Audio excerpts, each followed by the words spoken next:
Hi. It's so nice to have this opportunity to share with you some more information, which I hope is helpful for you. We're going to spend time today talking briefly about private reserve, and you'll see the way that we connect this is both in transition and financial independence, as well as growth. So it hits three steps along here. And what we're trying to do there is say, if we have money that we can collateralize or access at very low rates and it's just consistently compounding, it really helps us, as opposed to higher risk money, which is inconsistently compounding. For example, businesses don't move at a steady straight line, even though they'd like to, and all of us are searching for that golden path. I've never seen it happen in my career. So let's go to our website, exponentx.net. There's a lot of information there. I encourage you to take a look at it. It really will help you get a sense. I'm just going to talk briefly about private reserves, and I'm also going to then expand into a tax strategy that may be able to help you under the tax law for corporations. This is where you're trying to use other people's money to maximize your potential through both compounding and collateralization. What that really means, think about the rate that you pay to the bank or some other lender. It's really, think of it as rent for capital.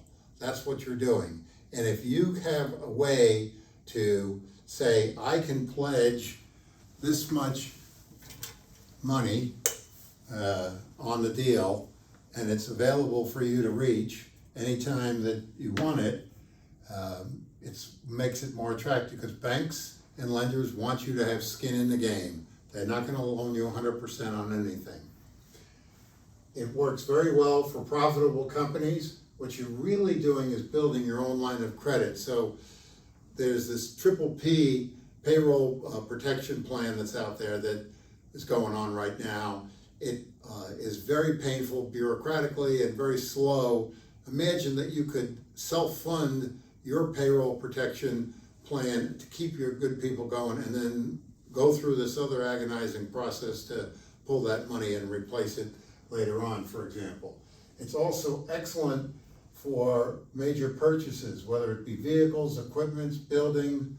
In my own case, I have a blog out there, ronschutzauthor.com, where I talk about how I helped my daughter get into a building, and when I was finished, I was able to finance 100% of the improvements and the purchase of it.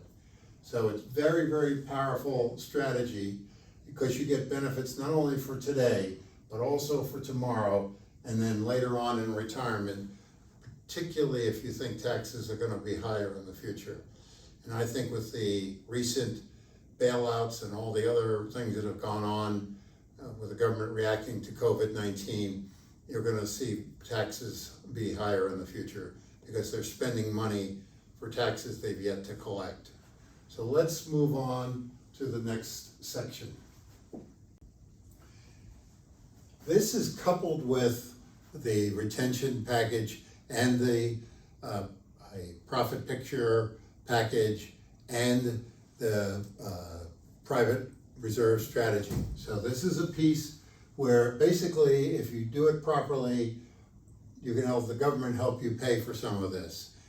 We work in concert with your tax advisor when we do this. So there are some analysis that has to be done. We call it feasibility studies. If you think that you'd like to explore this, we'll be happy to have a conversation with you about feasibility study.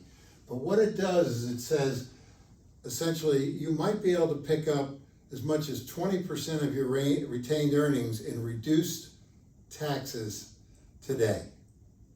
Now, Uncle Sam is waiting out there in the future to collect some of those taxes. That's a whole separate conversation that we can have about this strategy. And that goes back to the feasibility study. It doesn't work for people that are spending everything that they're getting out of the business. But if you're leaving money in the business, if you're saving money for stuff, this can be very attractive to you. And again, I'm working off of our website, exponentx.net. So if you want more detail, you can go onto our website and click on it. It works very well for profitable companies. So again, if you're not making any profit, you're not paying any taxes. But if you're profitable, you ought to take a look at this with us. It is particularly attractive to people who are looking for tax efficiencies. Imagine if, and I'm gonna make believe that my wallet is the IRS, if the IRS said to you, you know, you're playing by the rules here, and we're gonna give you an extra $20 back on every $100 of retained earnings that you have before taxes. So it's all about, gee, on my 100, I get 20. It helps improve your purchasing power, it helps improve your debt service, because instead of working with 60-cent dollars to service your debt, you're working with 79-cent dollars to service your debt.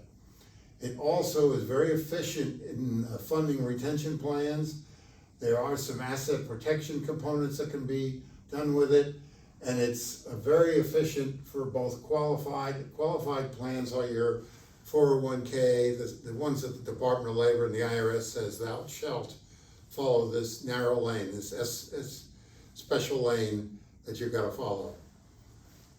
And what are referred to as non-qualified. Non-qualified are for people that are usually highly compensated, that you want to retain, that don't fall into the rank and file.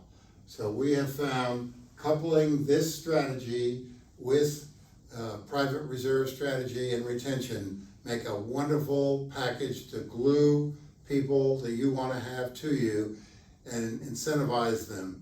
You know, it's like if you're lifting weights and somebody is spotting you, it's the same idea of that person is there to help you as you're lifting those weights and help you get it back up into the saddle. So we thank you very much. I hope you'll take a look at exponentx.net, and I really hope you'll come and at least have a conversation with us about this subject if you are trying to grow your company. Thank you for this time.